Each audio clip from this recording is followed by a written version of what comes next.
one night walking in the rain going to the Tabernacle Baptist Church.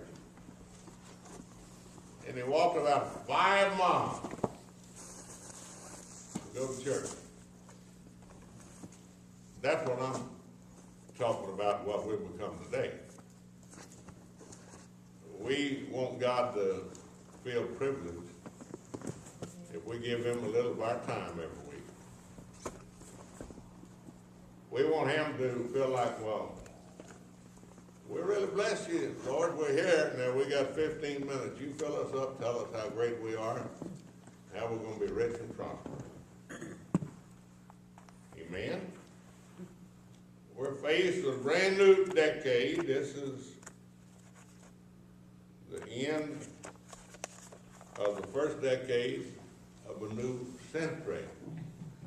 A century that many, many religious leaders had predicted over the years that would never take place, including John Drake in 1847.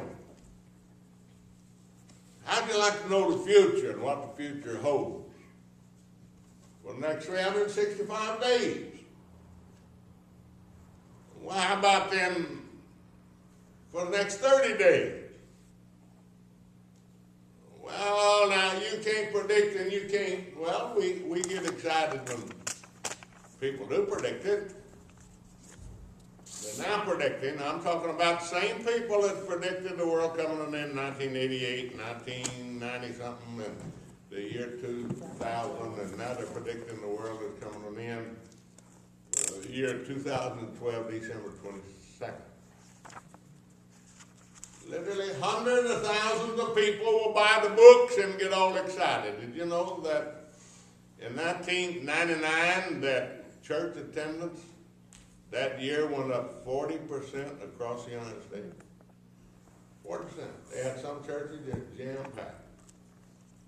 Unfortunately not this, but they had some jam-packed.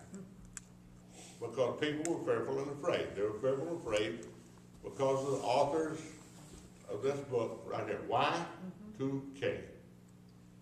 How many remember Y2K? 10 years ago, I mean, we forget real quick, don't we? How many remember September 11? Yes. 9/11, you remember that? Yes. We already forgot that. They had a terrorist on the plane. Where was the protection of our country?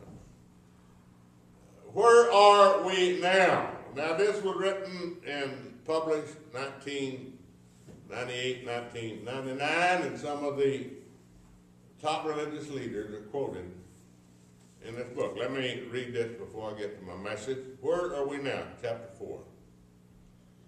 It has become conventional wisdom in the Y2K arena that there are two kinds of people in the world: those who don't know much about the year 2000 problem. That's me, because I'm computer illiterate. I still use a pencil and a paper. I'm not as intelligent as my youngest grandchildren are, because they can spend hours sitting there using their thumb, and I'm still with a pencil and a piece of paper. About the year 2000 Y2K problem, and I'm particularly worried. That word said, if you don't know anything, if you're ignorant, ignorance be blessed. That's not the full quote. The quote is, if it's ignorance be blessed, it's folly to be wise. In other words, if you remain ignorant and be blessed, then don't try to seek after wisdom. That's what it says here. Those who know a lot about it are terrified. Dr. Bill Merrill, Vice President, you think we'd be coming from one of these loonies on television. But Dr. Bill Merrill, Vice President for the Southern Baptist Convention Executive Committee, recently noted the irony. It's normally the other way around. Usually people who know more about a problem are less perturbed because they understand and the real situation are comforted by the knowledge. With Y2K, however, the more they know, the more they have reason deep concern. Well, the world didn't come to an end, the economy didn't crash, and we're still here. They got more sophisticated computers than ever before. You remember Lindsay's book, The Late Great Planet Earth? So literally millions of copies of the world is going to be blown all to pieces. It's still there. The more we know,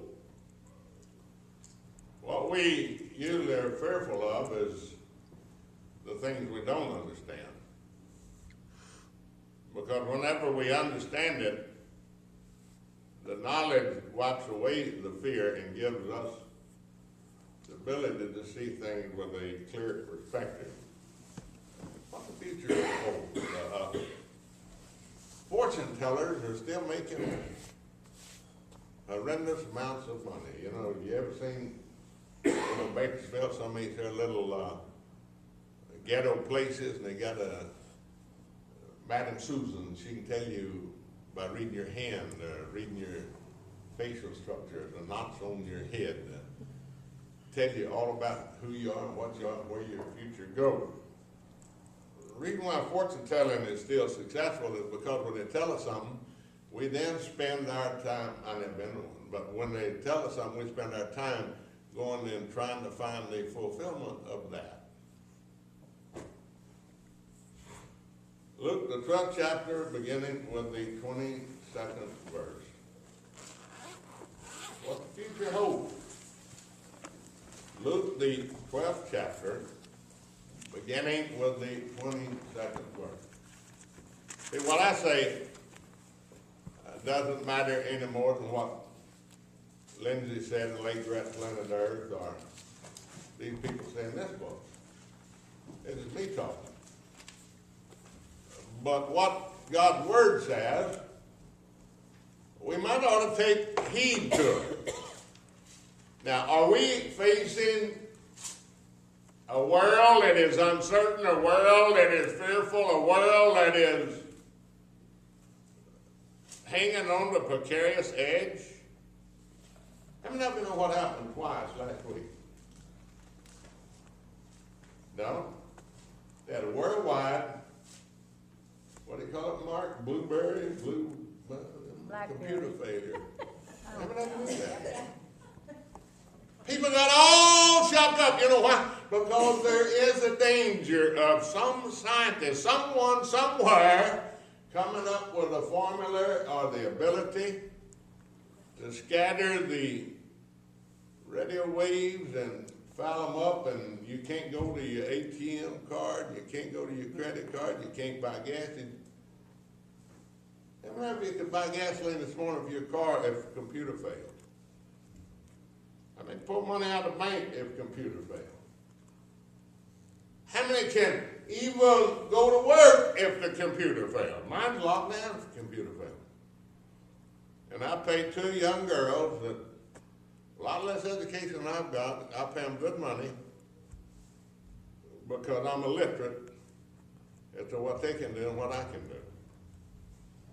I am dependent on somebody that knows how to use the most vulnerable things of our system. Now we're living in an era whenever Otis Johnson back in Missouri, some of those old Nazarene and old Baptists and old Pentecostal preachers used to say, there is a day coming whenever the world is going to be on a precarious edge that it's possible that the economy can collapse overnight. Oh, that can't happen. Ours has already collapsed and we don't realize it. Hello? Yes. I mean, when you owe more money than you got, guess what? You broke. I told somebody that day, I'm not only broke, I owe money. America's broke. Yes. You know America's dependent on today, right now, this morning? The benevolence of the Chinese and the Russians and the Venezuelans, the communists,